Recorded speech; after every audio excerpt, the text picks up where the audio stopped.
This is Uncle Stu, the old man on the block. And today I got one of the most powerful brothers that be rocking the TikTok street. You may have heard him lately on TikTok, or maybe you heard him give the shout out on O'Shea's Do Jackson channel. But whichever way it is, today he is sitting down with Uncle Stu to talk about everything from family, relationships, from all of the red, blue, yellow, white, black pills. But most of all, we're going to be discussing manhood and where we are headed and where we need to go and what are the steps we need to take. So now let me introduce the one and only Black Jesus. What's going on, sir? How's it going, brother? I am doing well. I want to thank you so much for coming in and rocking out. Let me switch this, move this camera a little bit. There we go. And, coming in to talk to me and speak about all kinds of subjects. So that everybody can get to know you. How did you get started on first of all, just introduce yourself and how you got started on TikTok and exactly what is your content all Okay, about? sure. Yeah, so I'm basically Black Jesus on TikTok and YouTube. Love for you guys to come and check out the channel, subscribe and engage in content. I'm having a conversation with everybody, and the conversation is centered around a couple of primary topics, right? We're talking about manhood and masculine frame, and we're talking about some of the standards, some of the concepts, some of the ideas that go into, taking that on, that masculine frame. What does it really mean, right? What our responsibilities are as men to ourselves, to one another, to the women that we deal with, right? To the families that we create, and to the greater community that family exists within. So a lot of the primary concepts are things like marry before you carry, Right. men being men of character, Right. women being women of virtue, and, talking about mating, dating, and, how to move through that environment, successfully. So I'm a traditional man, right? I have very traditional concepts about dating, marriage, relationships, etc. Right. And so I talk to men about how to move in those spaces, and I help to let women know what men think and how they move when they are in that frame. Let me ask you a question. I like when you said you're a traditional man. Can you give me your understanding of a traditional man? And then I'm going to add this. Let me play devil's advocate for the moment. Are men really traditional when they're coming mostly out of single mother homes? So, this is an older conversation that's been rolling for some time, which is nature versus nurture. Mm-hmm. If you were to look at, if I were to ask you if an anthill is a naturally occurring structure, the answer is no, right? Ants build the anthill, but it's in the ant's nature to build the anthill. Gotcha. No matter where you take the ants, they go and they build the anthill. So men being traditional is about men being in alignment with their nature, right? Mm-hmm. And that nature is based off of what we're driven to do versus what it is that we need to do to be able to create great societies that are going to, help to insulate us and, create large amounts of cooperation between large groups of people so we can move forward, as a human family. And so traditionalism is really, based in that. What does that say when we apply it to the relationship between a man and a woman? What does it say when you apply it to the responsibilities that you have with a family and your children, right? And so there's three basic things that I think really go with a traditional man. Traditional men do believe in marriage. They believe that marriage is the best institution for the rearing of children, right? And in addition to that, traditional men, they typically like gender roles. Now, gender roles are not to be confused with tasks and obligations, cooking and cleaning. Gender roles are about an assignment of authority. And so what that means is that the woman grants authority to the man and then yields to that authority, right? And the man becomes worthy of something like this by proving himself as a man through his good work that he's done with his life. And that's based off of three primary things. One, is a man is responsible for his own protection. And so protection means that he can defend himself. Nobody else is here to keep you alive. As a living thing, everything from the anteater to the fox to the ant, they are responsible for their own survival. So as a man, you're responsible for your survival, right? Two, you're responsible for your own happiness. No woman, no person on this planet was put here to entertain you. You have to find out what matters to you and pursue it. And then third, every man is responsible for the work necessary to cover the expense of his own life. And as a man, you accept the responsibility of that the work that is necessary to cover your lifestyle and the expenses therein, you are doing that work on a daily, weekly, monthly basis. You are solving the problem of creating the resources necessary to cover the expense of your own life. And when you are a traditional man, you believe that when you have a woman, it is up to you to try to create enough provisions, not just to cover your monthly expenses, but then also to plan for your future and also to have a woman that can fit inside of that frame as well. Now, that doesn't mean that you have to have a stay-at-home wife. Over almost 75% of women who are married work, but your wife is working to help you and you are working to sustain the family. Right? That's the mindset of the traditional man. I love what you said. I want to stay there for the moment. Every once in a while, I always say, I want to play devil's advocate, sure. Because I want to be able to pull things out. And it doesn't always mean that me playing devil's advocate, that I believe the advocacy that I'm saying. No problem. Let's press on the ideas. I love that definition of traditional man and how you explained it. If I play devil's advocate, and because I do hear a lot of information coming out of the male spaces, various pills, I got to say various pills because, Lord, there's a whole bunch of them. But we're just going to speak in the general, coming out of a lot of the YouTube Black spaces. I'm hearing too many conversations where men are not speaking in the articulation that you're speaking, that they're not really speaking the understanding of gender roles in the manner that you said it.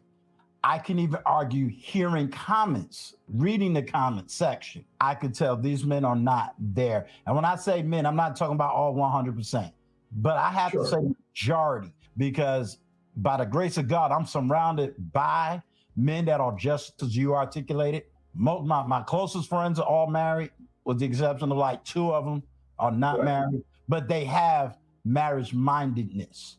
Correct. They're not out there pumping and dumping. They are very marriage minded, very well to do men. However, I do find a sector of men who I really think ain't there. Do you find the same thing, or am I looking at something different when I'm looking online? Well, no. I see, a spectrum in terms of the message, but all roads lead to Rome. Okay. At the end of the day, these are men who want traditional outcomes in dating, marriage, and relationships. Okay. And there's that's going to put you down a certain path. Right. And if you've ever done it before, right? I had a stay-at-home wife for a decade. I was married for a decade. I had 3 kids with her, right? If you've ever accomplished it, if you're able to do it, then there's a certain way you're gonna find that you do it. Now there's gonna be some small variation. Not everybody is the same, but for the most part, the meat and the potatoes of how you make that soup is going to be the same. So you're going to hear a lot of guys that have varying messages. Some of these men are still in process. They hear these things, but they haven't had an opportunity to test it in the real world. And so some of the information for them is something that they heard and is purely conceptual. They haven't brought it into the realm of practice yet. And so, they aren't able to articulate all of the ideas, or maybe it is that they aren't able to properly defend, their thinking and say, hey, this is what I think and why I think it, because it's still conceptual for them, but directionally, because they still want to go to the path, they'll end up finding, they'll have to find the right information. They'll have to find the right ledges to get to the top of the mountain. Right. Right. See, I come out of a strong male-dominated family. My father just passed away. Condolences. I'm sorry to hear that. About 7-8 months ago. And Yeah. And my whole family is male dominated. Now on my mom's side is women, but on my dad's side is mostly men. So I came up in a strong male presence. If you didn't get along with the wife, you better take care of the kids. That they didn't want to hear Right. any excuses about not taking care of children. Me and my wife was having this conversation. There is no such thing as welfare and government. So I came from a strong conservative background where once because I was married before as well. I don't blame my divorce solely on her, because there was it was a lot of stuff that took place. So we end up, after raising my youngest daughter, we separated, divorced. And yeah, there was some areas where I had to build self-discovery, the whole nine. And my advocacy for Black men is coming down the same road that you are, which is, okay, I done spent a year hearing you, but I need you to build here because there's a level of Black male accountability that I am just 100% on. If you're on your purpose, some of these issues gotta go. Right. Yeah. So for me, I'm the same. I have two brothers. They're very strong men, and I was raised in a family where it was more female dominated. It was more dominated by the women on my mother's side, and on my father's side, that was not the case. Right. My dad didn't do what he was supposed to do. Right. My parents ended up divorcing, and then me and my brothers had to go out into the world and figure out what this all meant and how to engage. And then we all did, shared information, found good mentors. And out of three of us are leading the family. I've got 3 kids, older brother's got 5 kids, younger brother's got 4 kids. Right. Both of those guys are married men, and all of them are our kids, right? They're all underneath the protection of the patriarchy of me and my brothers. We take responsibility for those children as if they're our own, right? So, I understand exactly what you mean. The point is that, part of a man's life is a journey, right? And that journey is one of self-discovery, and you're trying to avoid those 3 demons, right? Catching a case, having a child, or catching some type of venereal disease before you figure out, how to move with the consistency, right? Where you're moving in integrity. Your words match your actions. Right. But it takes a little bit for most guys to get that, especially if they don't have mentorship, and that's why the space that has been created online is so important. So many men have been able to find other guys that can, kind of speak, who are able to speak truth to light and say, hey, look, in this stage in your life, this should be your focus. These are your responsibilities here. If you're not doing this, you're off the path. Let me ask you a question. And again, I'm gonna stay on one side because I love the answers that you're giving. Some of the struggle, I'm 55. I know you're in your early 40s. One of the biggest arguments when I first got online is, baby boomers, but most of the arguments really is my generation, Generation X. How do you handle the struggle of generational conflict? In other words, here I'm coming out of, I can't blame baby boomers because, again, I didn't have those baby boomer experiences. My grandfathers both owned homes, so they was buying homes in the 30s and 40s. My mother and father are the migrants of the South. Raised me, before my sister was born. I mean, I was the only child for 16 years. My father went from Jim Crow South to sending his son to an all-white private school. You know what I'm saying? So they never played the race card, if you will. My father had his own, bitterness with white people. Absolutely. But that's because of his personal experience. But he never really flushed that off on me. Right. But now trying to educate African-American men and trying to teach the same traditions you're teaching, yet I'll say for me, the conflict has been, I'm coming up against 35-year-olds that really don't know. Yeah. Or I'm coming up against the 20-year-olds that really don't know. They really don't recognize hey, there is a wife like I have out here, but you got to be this type of man. You know, you got to be in this type of position. You got to build yourself financially, mentally, spiritually, this kind of way. They really struggling in that, who do they go to navigate? You now have, and I say it with boldness, many women coming into this space. Some is here strictly for the money. Some is here with the heart of gold. I interviewed another woman that's from TikTok. She has the heart of gold. She is married. She has a son. So heart of gold. How do you navigate that? How do you help someone to understand self-awareness of who is really speaking truth to power? All right. So, I look at the difference in generations based off of culture or dominant narratives. Okay. So the dominant narrative is composed of three things. One is, what is the media saying to you about you? Mm-hmm. The second thing is, what are people who are in similar position to you saying to one another about each other? Mm-hmm. And what are you saying to you about yourself? And so, as it pertains to that composes dominant narrative, media, what you guys are saying to each other, and what you're saying to yourself. Mm-hmm. And so, we have a split that occurred between the men and the women in our community about what the women are telling themselves about our history, about our responsibilities to ourselves, about how we got to where we are, all these different things. And then the men have a different story. They have a different history. They have a different view of it. They place different values on it. And so this chasm that has occurred between the men and the women goes back now more than one generation. And as it comes forward, it's gotten wider, Mm-hmm. right? So this Right. message the difference in message has gotten wider as we've gotten into this generation. Right. And so now what you've got is the primarily the women, mostly the women in our community are fixated on, I call them social justice warriors. Okay. So social justice warriors are the three-headed, I call these the three-headed trident of feminism, LGBTQIA, and racism.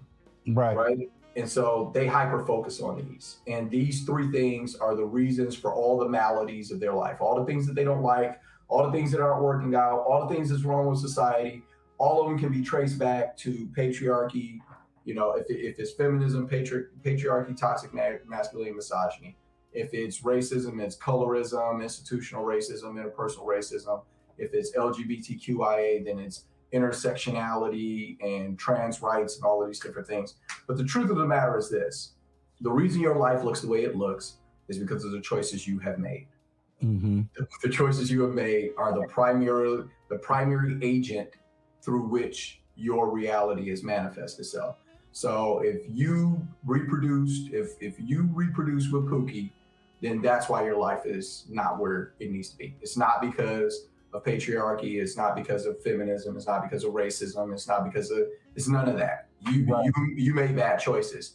And so when you were talking earlier and you're like, hey, we didn't, deal with, social assistance programs, government programs, stuff like that. Mm-hmm. We had a primarily conservative background, all of these different things, that is a error of personal responsibility. And I think that is a better mindset it's a better belief system for our community than concepts like patriarchy, toxic masculinity, because what are those things? They're giants living off in the woods that you never get to see. Right. They're these massive concepts. Racism is this massive. How do you deal with racism? What do we need to cure racism in the hearts and minds of every white person in the country? What's that going to look like? Right. So if Black people, if the way Black folks are going to get together, stay together, do better is by curing racism, then if that's the way we got to do it, is by clearing it from the hearts and minds of white folks all across the country, then we're never going to get right. If us getting right is contingent upon, us being able to get white people to see this, that, and we're never going to get right. The way that we get right is, in my opinion, nuclear family to create extended family create community, community create group economics. And then from there, we're able to create some of the associations, affiliations, organizations that are going to represent our interests and get policies of protection and appropriation back for our community. But if we're not, if we're having an argument about what the white man said, if we're having an argument about what the white man did, we're not ever going to get there. Now, does that mean I don't think institutional racism is a problem? Absolutely, I think it's a problem. Do I think these things exist? Absolutely, they exist. But we're in triage, so we have to ask ourselves: are we going to pull the spear out of our heart, or are we going to clip off the hangnail? And the spear in our heart right now is that we're mass producing children outside the bonds of marriage who are not able to compete and perform in the system that they are being born into. That's problem number one. Protection for the kids, protection for the women. If as men, that's got to be priority number one, is the women and the children. Right. And for them to be, you can't protect what you can't correct. Correct. So if you aren't in a position of cooperation with a responsible man in the community, and you're reproducing for irresponsible men, then there's no fix.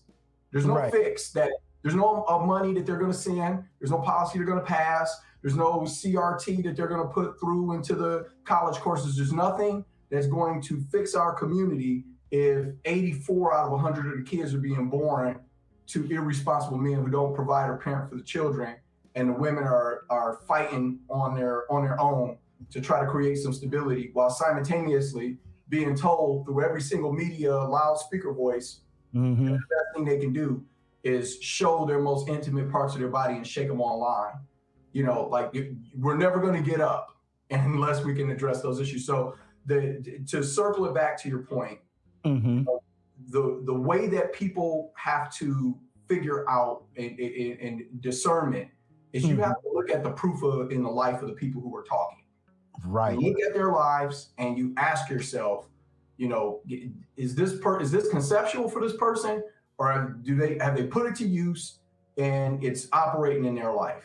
And then once you have that, then you can say, okay, maybe this is a responsible person I can begin to evaluate what information you're given that I can use. Excellent.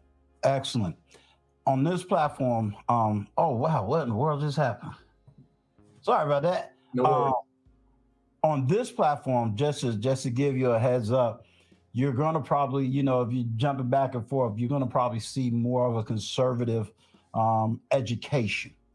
Right. Because I really believe that when you listen to the heart of real men and real women, they're more conservative than they are liberal. So I have to now kind of slowly walk people through what is a conservative mindset. Mostly what is the Black conservative mindset, because I believe if you really understand the philosophy of Black conservatism, which is different than white conservatism because our experiences are different, I really hope it sends a light off, when it's not about political party, but even if you're dealing with it from the party perspective, when you understand what is eugenics and where do eugenics come from, and that whole argument, like, do you realize that behind Planned Parenthood, they're telling you they're giving you contraceptions, but do you realize that you are the next producers of the prison system? So when they're telling you about, prison, the pipeline, do you really recognize where that philosophy is actually coming out of? Do you recognize that when they're sitting up here saying, oh yeah, we're going to give you more Section 8, do you realize that in the business sector, we're not taking Section 8? We're not in the real estate market. We're not doing it. We don't want your money because we can't say it openly. But the argument is, we don't want your Pookie and Ray Ray kids. Yeah, we don't want to. I owned a couple of rental properties, and I set them up. A couple of them up on Section 8, and it was a nightmare, and the properties got trashed, and this, that, and the other. The juice just wasn't worth the squeeze. So there's, when you were talking about Black conservatism, because we do have a unique experience in this country, right? So, one of the things I point at is, I'm here in Michigan. Okay.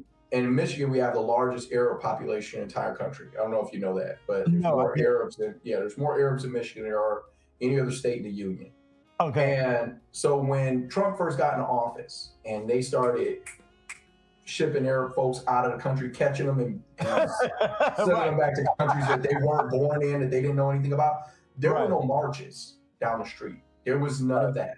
See, what happened was the Arab folks have associations, affiliations, organizations, and special interests that had already given money to politicians when they were on a campaign trail.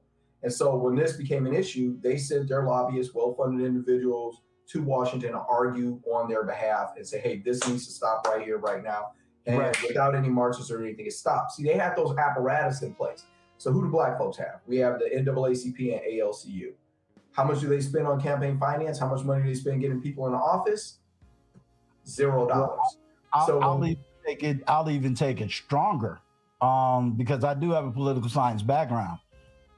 That's the problem. The blacks that's really advocating for black people, you call them Uncle Toms, you call them sellouts, you call them coons, you call them every single name in the book, and they have more love for you than the Al Sharptons of the world, than all these other people in the world that's riding around in jet planes and have all of the material things, only show up when the news media show up. But the black people that's not riding around in private jets, that's not riding around with fancy cars, that's not, I'm a reverend today, but I don't have a church. Right. You understand? I know exactly what you're saying, and that's the wrong black people. And I'm probably going to end up being one of those wrong black people, because I really believe this is what I got to teach you. I being young, I came in the pro-black space, so I know pro-blackness. I came through, I was a Muslim for over 16 years. I know the 5% Nation of Islam like the back of my hand, because I was born and raised in New York City. I was listening to Cy Netter when he used to talk on 125th Street. Zulu Nation when it was finally just coming up. So I got the inbreeding of what it means to be Pan-African, what it means to be pro-black. So no one could take that from me. Where I split and I differ is in the 90s, especially after the Million Man March, where I began to see the pandering, where I began to see the split, where I began to see unaccountability, where I began to see the arguments, because again, being black conservative, now was even called more of a coon, more of a sellout, more of this. And once you realize that the concepts of racism and all of these things that are actual issues are really a cage. It's a cage. And the reason it's a cage is because the apparatuses that we have to speak to these issues are apparatuses that were created to keep us powerless.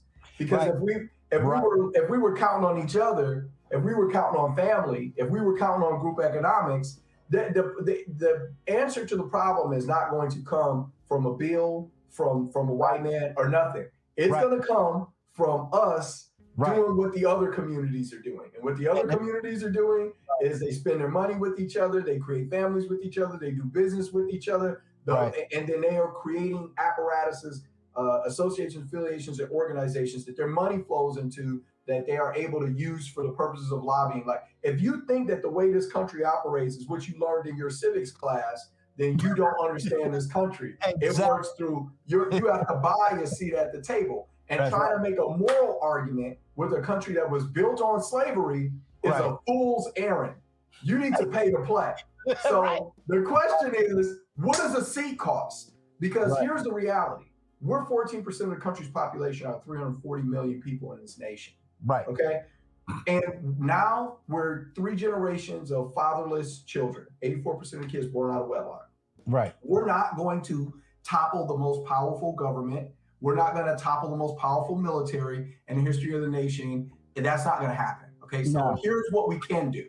We can create a community that is strong, that has its own economics and has its own apparatus for advocacy. But if we continue to use the stuff that they've given us, which is, racism, patriarchy, toxic masculinity, intersectionality, and now the civil rights movement, and all the concepts that pertain to Black people have been completely overtaken by LGBTQIA and intersectionality. It has nothing to do with the experience of the average Black man who is a blue collar guy that's a heterosexual who is single and childless.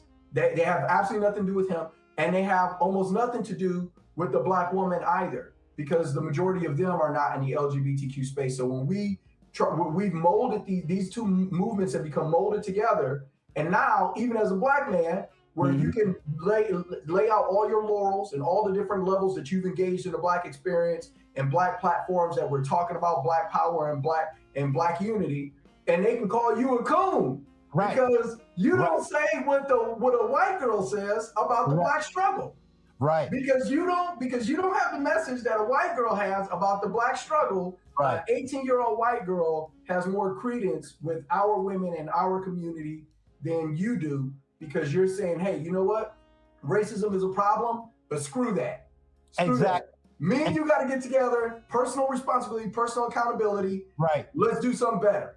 Right. Because my philosophy, and it's funny you say that, because that's going to be my next live stream. I stayed away from live streams for about 2-3 months because I was trying to get some back end situation on my panel, in my little circle over here squared away. My first live stream is, this is not my fight. And what I want people to understand is, what's not your fight, leave it alone. Don't just be a part of something to be a part of it. For example, as you just stated, I want Black women to realize feminism is not your fight. I need you to get that in your head. Feminism is not your fight. Why is it not your fight? Because white women didn't even see you as human. You need to understand that. White women didn't see you as human. And the founders of, quote, Black feminism, you really need to understand their background. The womanist movement. I study bell hooks. You know, I'll study what other people are saying. I study bell hooks. May she rest in peace. But bell hooks also had a traumatic experience that happened in childhood that never got corrected. And later in her life, and she even wrote in her book, she tried to get with a man. She could never figure out why he didn't want to get with her, because of what she was saying and teaching and advocating. Later in her life is when she brought in the alphabet community. When you really understand what they was fighting for, you got everything you needed in the 70s with the Voting Rights Act. You got that part, because that's all you really needed was how to vote. You screwed up in the 90s when you went after Clarence Thomas. See, I'm born and raised in that era. You know, y'all went after him, and then you want to know why 20, 30 years later, he's coming back and flipping things over. So she used you, and she's been using you and telling you your men are no good, when in fact, she was the one having trouble with her men. Yeah. So you know, one of the things that there's two primary points pertaining to feminism that I think are just very, very, very important for people to understand. First off, Black men have never had the institutional power in this country to oppress Black women. And feminism is about the institutional power of man over woman. You were the maid and I was the butler. So to try to pretend as if I was the slave master cracking the whip, that's not the case. Like, that's a lie you got sold by feminism. And then, so feminism really infected the Black community in the 60s off the backs of the civil rights movement. And when they did that, you know, they didn't want to give Black women real equity, but they did want to use the Black struggle and Black women. And because they didn't want to give them equity, Black women, they started the feminist movement, right? The womanist movement. And what ended up happening there, this is the issue that you have with that. The goal of feminists and of these people is to get you to be a better consumer and to get you to be an option for being a taxable person. So when you were married, and when we were married up to 80% race in the 1960s, when you were married, we were underneath a single household. But now that we're split from one another, we need 2 microwaves and more cars and more televisions to hang on the wall and all of this. So now you're engaging at a higher tax rate, consuming more stuff, and you're less protected. And then it exposes the children, because the government's apparatus to speak to the children is the school system. Right. We're seeing that now. People think this LGBTQIA, the trans rights stuff, they think that is a fight for trans rights. It's not. It is not. No, I'm telling you, It is not. Yeah. It's a fight for the right to parent your children. It is the government fighting for the right to parent your children. And if they win this battle, this has nothing to do with trans folks. If they win this battle, then there's no, they removed the rights for parents to discipline their children. Right. And now they are removing the rights for you to coach and teach your children. If you teach your children, hey, boys are boys and girls are girls, then they can see that as abuse. And they're already acting, they tested this in Canada already with Bill C-16, and they're rolling that over there, and they're rolling it over here. Now, I got a 15-year-old and a 13-year-old, and I am telling you, this stuff is so deep in the school systems. It's crazy. I have a girl that goes to my son's school that's a Irkin. A Irkin is a fucking alien race. Excuse my French. Yeah, no. That's crazy. I'm gonna tell you this is madness. So this feminism thing, this feminism thing, like do I believe that women should have equity? 100%. Do I believe women should be able to vote? 100%. Do I believe that women should be able to engage in society in every way that they want to? Absolutely. I mean, there's no test that's ever been done that's proven that men and women have an intellectual advantage over women. Right. Every IQ test that's ever been done and tested across a group of people, men and women in terms of intellectual capability are the same. So we need women to be able to go out and produce and innovate and do all the things that they do. But that's in the field. When you come into a home and you're talking about an interpersonal romantic relationship, you're talking about a marriage, that shit don't fly. That dog don't hunt, because now we're talking about biology. We're talking about 100 million years of evolution in the hindbrain that's driving you on a hormonal level towards sexual attraction and all of these different markers that have been set up for who you pick.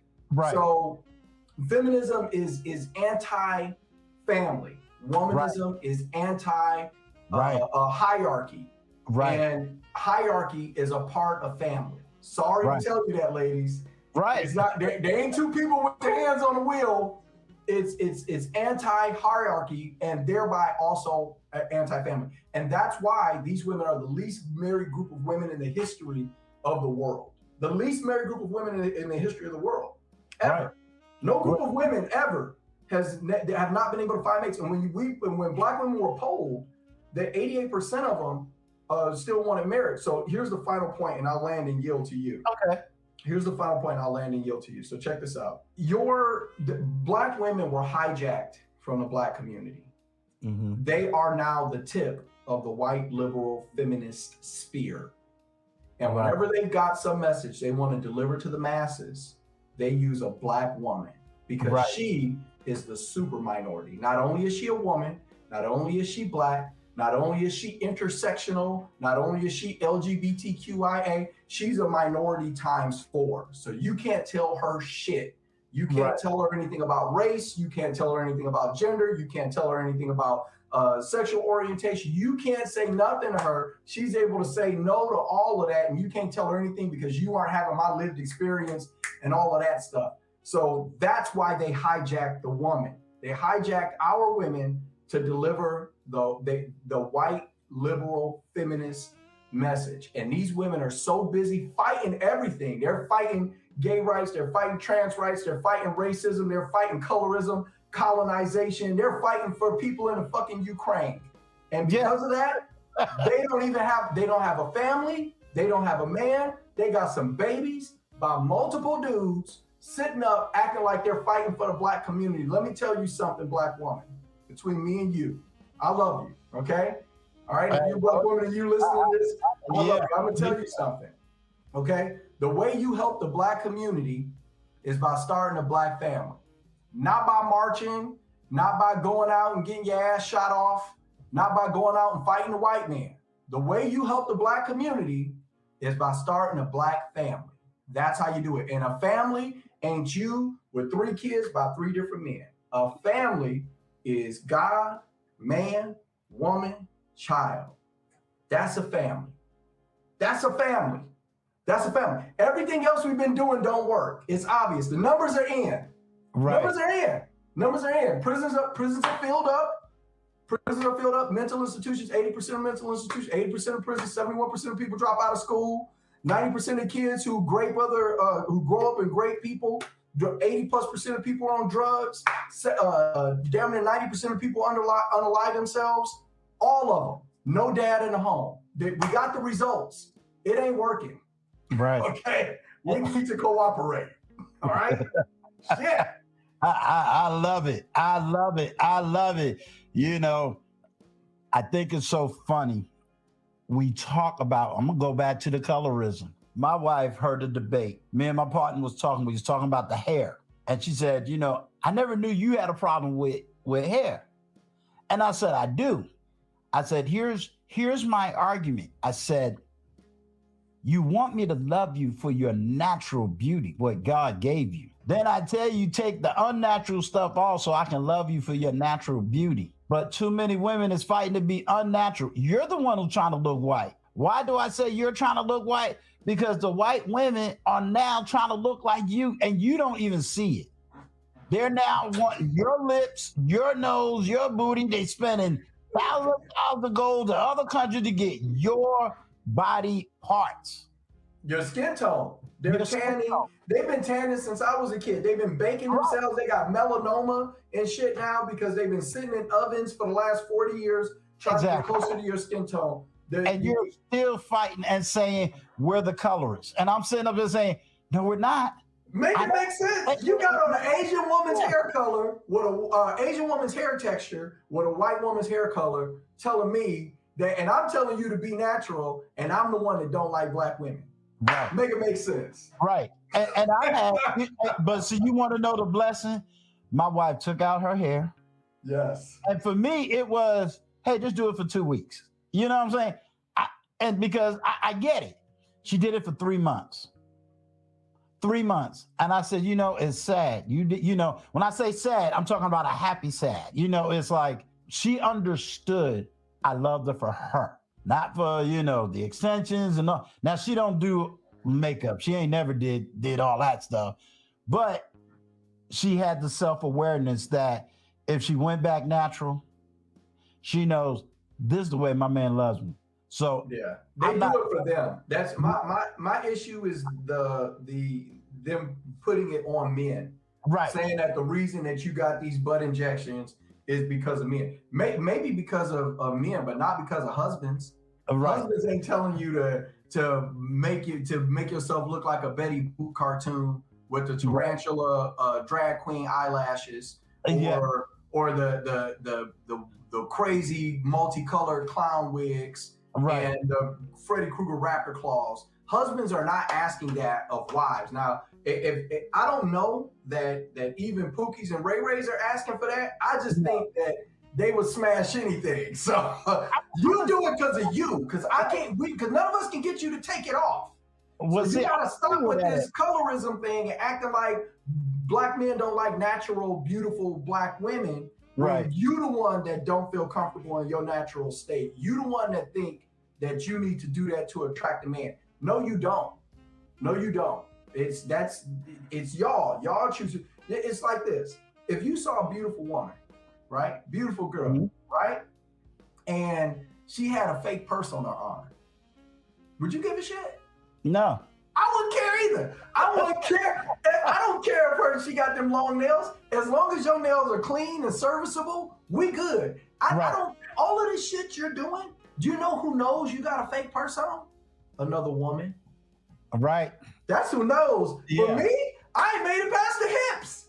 Right. I ain't made it past the hips. I watched that thing go by. I was like, girl, you know what I'm saying? So don't play that game with me. Don't put it on men. Stop putting it. Stop all the stuff that's negative that you do that's out of your sickness. Stop putting that on us. Like, let's be real for a moment. Yeah. Let's be real. And that to me, because that's where I feel my persona comes from. You know, because I do come from that side. I did raise daughters. I got a son. You know, so it's like, okay, I got the results. Now I got to know how to package these results because I have the results. I've had people that actually been in my home and see the results. You know, I just got to give above the loud echo chambers that's in the room where I can say, nah, dude, you may have the 2, 3, 10,000 subscribers, but you ain't got the results. I can tell by the way you speak. I can Right. tell by your mannerism. There's just too much shown was like, no, that's that dude go home and do all that screaming, yelling, hollering, cussing and fussing. He gonna have the popo at his house. That you don't have to run a house like a Right. dictator. There's ways you can communicate, and trust me, should be as submissive as all get out. You know, Yes. let's go down this road. We spoke about men, we spoke about women, we spoke about conservatism. How do you now put this together? And when I say that, each one of us got our own individual platform, so we got our own individual audiences. From your experience and from your vantage point, how do we start putting this together? Because you got recognized on O'Shea for teaching. I want to make sure that I got the video right. You was teaching the meaning of Pookie and Ray Ray. Right. Can you go back, teach Pookie, Ray Ray? I don't use those terms. Okay.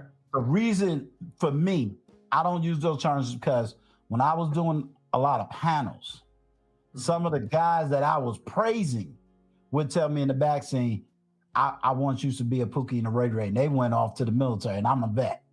So it was like, you know what? From that point on, I personally stopped using the term Pookie and Ray Ray because they explained to me that it was a derogatory term. It is derogatory. From the I'm using it derogatorily. Correct. Okay. Yeah.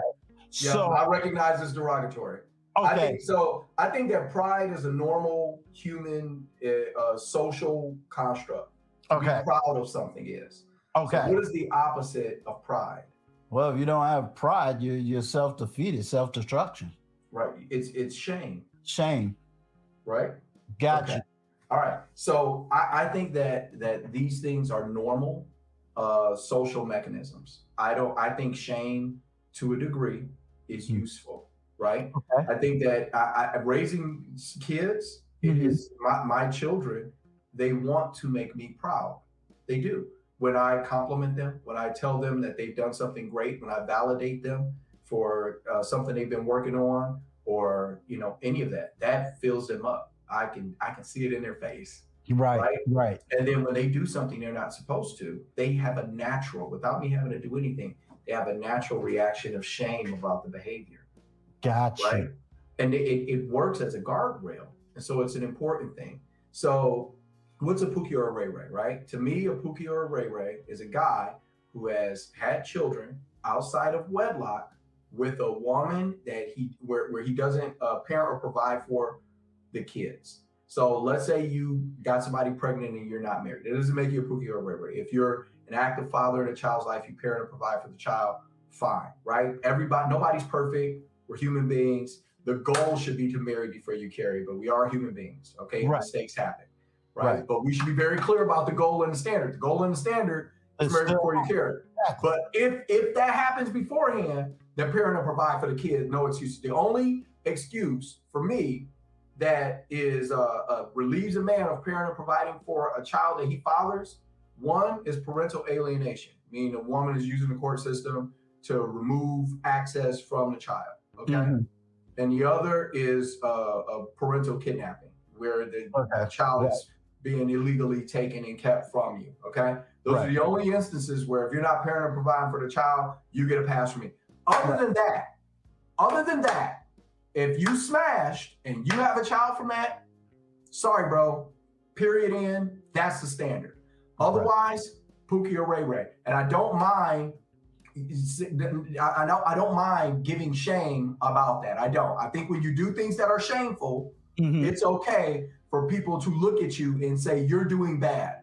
Because how else will you be motivated by what is the mechanism for the society to help to push up the people who are bad? Now, one thing is to offer them, support and understanding and love and affection, attention, this, that, and the other. That element is there. The women are all about nurturing and you need to be tolerant and accepting. That's fine. That's what women bring to the table. That's what women bring to the table. It's a necessary thing. Thank you, ladies, for the feminine energy that you give to let these guys know that they can do better. Awesome. But that's not what men are for.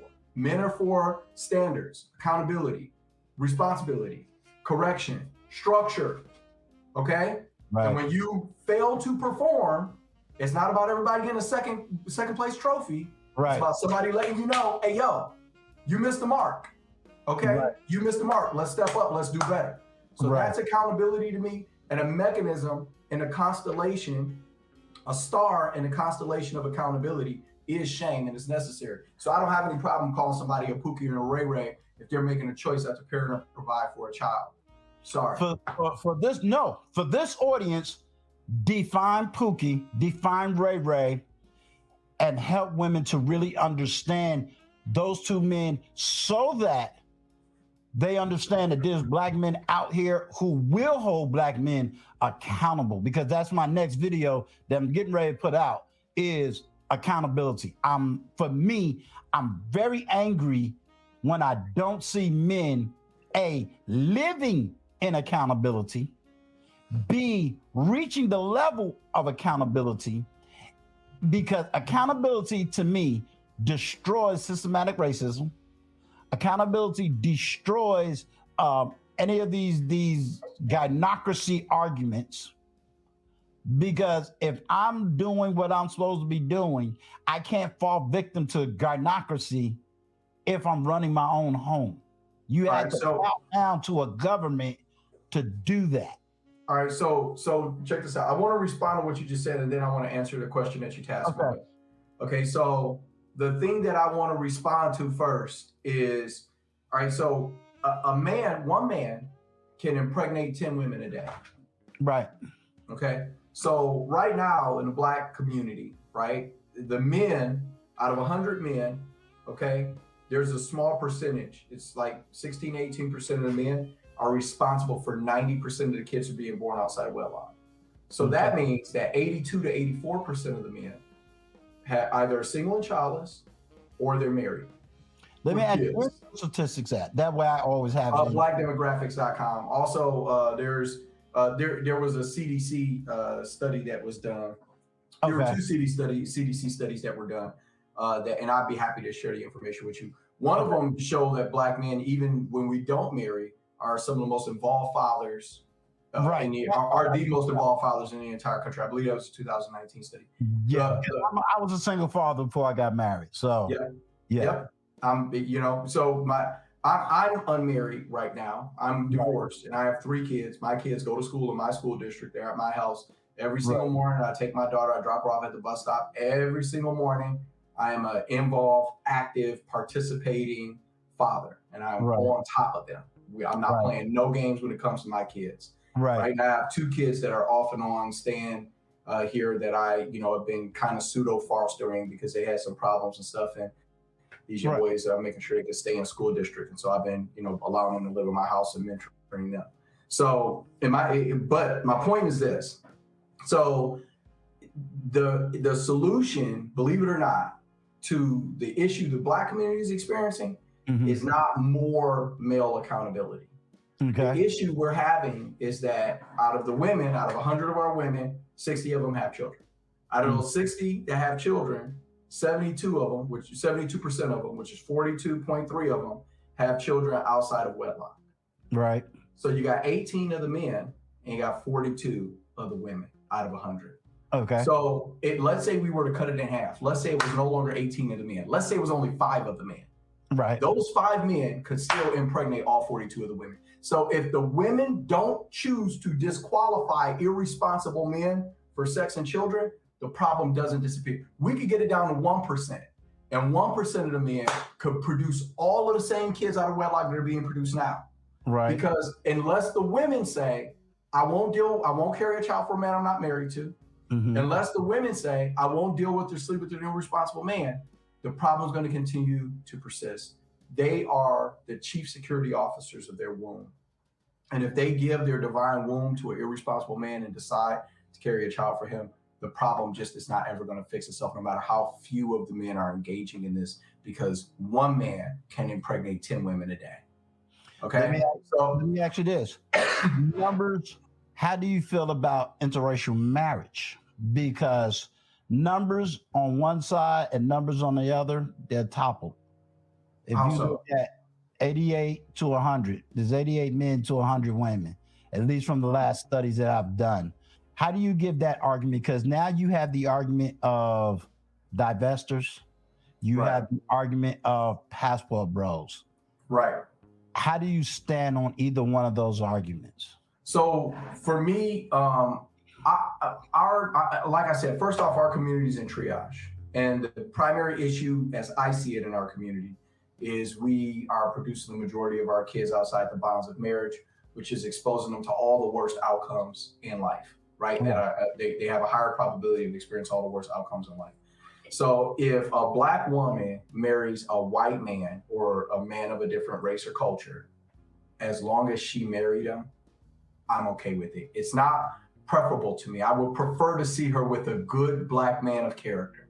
Mhm. However, if she found a white man that is willing to step into the gap and marry her, more power to you. I just Right. don't want you out. My desire is for our women to be protected and our children to be protected. Right. Okay. So that's one. Two, if you're a Black man, same thing. I would prefer for you to marry a Black woman. There are good traditional Black women that are here in the United States. Don't see our women as a monolith. We do, it is a majority at this point that you like, in terms of the mindset they have, you can't marry them. Right. It is a majority of women now where the mindset is that trident, feminism, racism, LGBTQIA. If you deal with a woman who's a social justice warrior, you can't marry them, have sex with them, have kids with them, have relationships with them. You have to leave them alone, Right. unfortunately, because these women will never see you outside the lens of patriarchy and toxic masculinity and all of this stuff. And then when you guys split, they'll weaponize the court system, family court system against you and use your children to leverage resources from you. So you have to deal with a woman who has traditional mindset about dating, marriage, and relationships, because then they put the duties and the commitment of the family over their own personal satisfaction. And that's what you hear women talking about now is, I'm going to leave because I'm unhappy. I was unhappy. Should I stay if I'm unhappy? You're happy. If a woman's happiness, which is as ephemeral, fleeting, and mercurial as a woman's happiness is, Right. if that's the linchpin for your marriage surviving, that ain't a safe bet, homie. No. Right? So, yeah, because a woman's happiness, let me tell you something.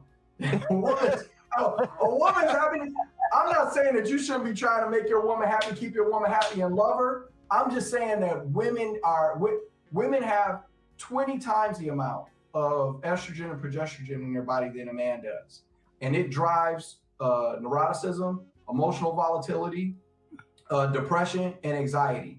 Those are the psychological effects of those hormones inside of the body, period. End. Women ain't really meant to feel long-term satisfaction until postmenopause. Sorry to tell you. Okay, so if you've got a woman where her belief system is, if I'm unhappy, then I'll tear this family apart and take your shit, then you're gonna lose. Okay, so with that being said, the first thing is you gotta deal with only traditional women for dating, marriage, relationships, etc. That's gotta be the standard, right? And in terms of these women who are woke and stuff like that, they can deal with these, the male feminists and whoever, and these modern guys that don't believe in marriage. They think it's just a sheet of paper. They want you to go 50-50 on everything with them. They'll hit you back and stuff. You know what I'm saying? Like, you can deal with those guys. Have at them. Have at them. They'll never marry you. Have at them, right? But if you're a guy and you want traditional outcomes in your life, dating, marriage, relationships, then you have to have a woman who has traditional values. You cannot argue a woman into that mindset. It doesn't stick. You can't beat her in an argument and get her to, have your value system. You have to have a woman who already has it. And other than that, in my opinion, leave them alone. So if we were to go to Afghanistan right now, the men in Afghanistan are socialized to think it's okay to hit women. Okay? That's their culture. That doesn't mean that every man beats his wife in Afghanistan. It doesn't by any measure or any stretch of imagination. But it means that in their culture, it's acceptable. Right. So the culture produces a mindset where no woman who's American will want to go to Afghanistan and find a husband, right? Not because every man there is like that, but because the culture socializes men to think that's okay, right? Right. Okay, so what does this culture socialize women to think here in the West? Hedonism. right? Whatever makes me happy, my satisfaction, body count doesn't matter. Independent don't need a man. Want a man don't need a man. My body, my choice. I can, have kids, aborted. It's none of your business. However many people I sleep with. Right. It says nothing about my personal level of discernment. You shouldn't even judge me. But all of these ideas that are being given to women in our culture, right? In the culture of America, Western culture. Right. Does any man who wants to marry, is that what they want in a wife? No, marriage is a traditional concept. And because the environment, the laws around marriage are so suited towards women, the only men who want to get married are men who have primarily traditional values because it's such a risk. So marriage is a traditional concept and it's valuable to traditional men. So what business does a traditional man have dealing with a modern woman? He doesn't. So I say, look for Black women first in America, okay? And if you are unsuccessful in that, then I don't have a problem if you're a passport bro. I don't have a problem if you marry out. I would prefer for you to find a good Black woman here, okay? But if you cannot, if you can't, fine. But don't put all our women in one bucket, because I engage with incredible Black women that, are good-hearted, good-spirited, traditional women, and they deserve husbands. They deserve to be protected. Right. They deserve a family. Look for her first, Black man. But if you can't find her, and your ass is in Uganda, or your ass is in Ghana, or you're in Dominican Republic, I ain't mad at you, bro. I ain't mad at you, man. I feel you. I get it. It's hard out here. You met my wife before we recorded. Tried to get it on the screen with you, but you see, she. Yeah. You know what I'm saying? The reason women hate passport bros, I'm gonna tell you something. The reason women hate passport bros is because the passport bro movement itself, the entire premise of it, is a rejection. And women, I'm gonna tell you, they say that men have the bigger egos, but men are used to getting told no, get out of here. Get lost. No chance. You too short. You don't make enough money. Boy, please. Boy, you broke. Go. You work for UPS, right? You remember that? Right? Okay, so we're used to that. Men are used to that. Men can take it on the chin and be like, all right, well, cool. Or you ain't my flavor. I'm going to holler at your sister, right? So that men are used to that. Women are not used to the competitive, successful men who want commitment, marriage, and family saying, you know what? Top to bottom to top, no matter what you look like, you're unfit. You're unfit. I don't want you. And so that is why the women hate the passport bro movement, because it's not a continued back and forth. It's not the continued argument. They're trying to make it the continued argument. Right. But these men who are creating content, the majority of content they're making it for other men. Right. They're telling other men how to leave the country. They're telling other men, hey, I'm having this experience here. They're telling other men what countries are safe. They're telling other men that. They're telling other men the reasons that they leave. And then you have women who are stitching and responding to the content, and they hate it, but the men aren't even talking to them anymore. This isn't a continued argument of back and forth. These are guys who are just walking off the chessboard because they're sick of trying to negotiate cooperation with the group of women that want to lead. When you ask a woman what she wants in a man, what does she tell you? One of the qualities she names invariably is, I want a man who can lead, right? Right. When you ask a man what he wants in a woman, how many men you done heard say, you know what, she got to have a waist, this, that, and I need a good leader? Right. How many men have you? None. Right. In the history of ever. Right. So men are, the man you want, ladies, if you're listening to this, the man you want is never going to submit to you. And so if you think you need to be Rihanna and he's going to be A$AP Rocky in a skirt with some braids chasing behind you with the kids like that last Vogue. Yeah. I saw that's the life you live. Hey, good luck. I'm not here to bash you. I hope you find it. Okay. Right. But unfortunately, men who have traditional values, right, those are the ones who value marriage. And if you want to be a wife at some point, you have to care about what men want who want to be married. Or you can just keep having all the sex you want. Good luck with that. Pick and choose. Go back to, because I think you wanted to give me pushback on garnocracy. Yeah. Let me play devil's advocate. Help me on this terminology of garnocracy and why you believe garnocracy versus, let's say, me saying traditional men is not going to fall under a garnocracy. They are, because traditional men are not going to fall under garnocracy. Garnocracy is the concept. It's a society that's ran to meet the standards and preferences of women. Okay, so Right. we are, in my opinion, America is in a gynocracy, in my opinion, and that's been over about the last 10, 15 years. But Okay. the black community has been underneath the gynocracy for about the last 40 years. And you see Gotcha. the outcomes we got. We got all these kids outside of wedlock. You got all these women who are single mothers. You know, a large percentage of them are in poverty, and then all the kids filling up the prisons, the mental institutions, dropping out of high school, can't compete, can't perform, and they're wearing dresses. So we see what the outcome is, and now you're seeing it being applied on a larger scale. And what do you have? Boys don't know if they're boys anymore or girls anymore. They're wearing dresses and makeup and lipstick and all this stuff. This is what they're doing. And the women are like, you know what? That's how he expresses himself. It's fine. Until one of these guys hits him back, doesn't want to pay for a date, dates him for 8 years and has kids by somebody else and never marries him, right? Mhm. And now all of a sudden you got a problem with the fact that he's a weak man, okay? Right. Because you don't realize that what comes along with the ideas you push are a whole bunch of other stuff that you would never want in a mate. So you're pushing to create a man you would never date because you're trying to win an argument.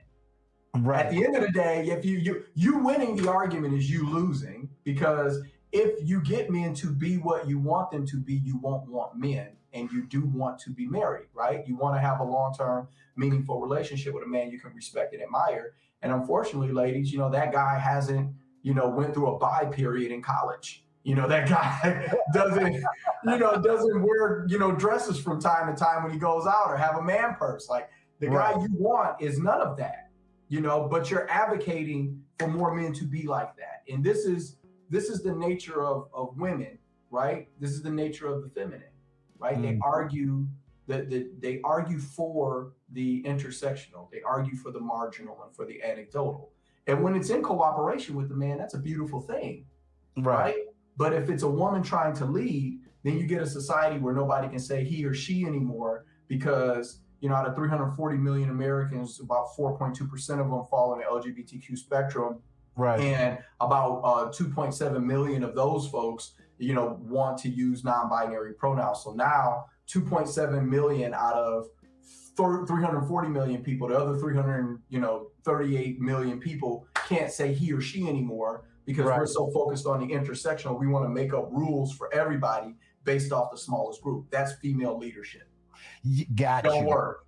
It don't work. It doesn't work here. I'm gonna tell you when it hit a reality for me. You saw the picture of my grandson. Yeah. And prior to him being born, when my son came to me and said, "Do you know that they said I don't even have to put sex on the birth certificate?" Now he's like me, conservative. You know, we always make the joke, we'll wear our mega hats. Yeah. But you know, it hit so close to home that I said, I will do everything in my power that he never hits a public school system. Yeah. You know, and that's tough. Being a grandparent, I won't do it. Because my argument is he's a boy, he's gonna grow up to be a man, he is not gonna be confused. I said, they got this thing so confused, and I was telling this to my wife, I said, they got it so confusing now that they want to call you a birther. They just want to call you a chest. You know, I said, they're literally eliminating your womanhood. I said, when I did a small video, that's when that thing came out about Aretha Franklin. But when I take the deep dive, it's like, y'all don't, you know, and when I say y'all, I'm not putting my wife in this category, but don't anybody see what I see? Don't they realize what's going on? So, you know, speaking to my team is like, okay, I got to have the megaphone because I see things happening. And right now, I don't have the audience. I don't have the 300K subscriber YouTuber that's even looking at my channel and going, let's blow this man up. Because I'm out here to try to help people. Right. Money comes later. It's all about me. I'm not about the ego. I'm about solving the freaking problem. Yeah, I just figured out that I was getting money on TikTok like 2 months ago. I've been on TikTok almost a year now. And I just figured out that that the coins and stuff actually turning that they're real money. I had no clue. So like no motivation of any of this stuff I've been doing is monetary. Yeah, you know, I see a need where I legitimately young men are so lost, okay, and young women are so lost, right, that I'm just standing at the road like that away, like that's my goal. Is just there's the path, go down that way. right, Stop with right. this foolishness where you guys are circling the drain. Right. Well, see, the reason, and that's the whole thing. Like the reason I said, going back to the accountability piece, it is because it's something that my partner always put in my head, which is this: I know I'm accountable, but are you in that number? Like you gave the statistic. I don't want the dude that's unaccountable giving a woman that statistic, but he's not living in the accountability. Exactly. Yes. I had this conversation today. I was talking to somebody today, and I made the point to him.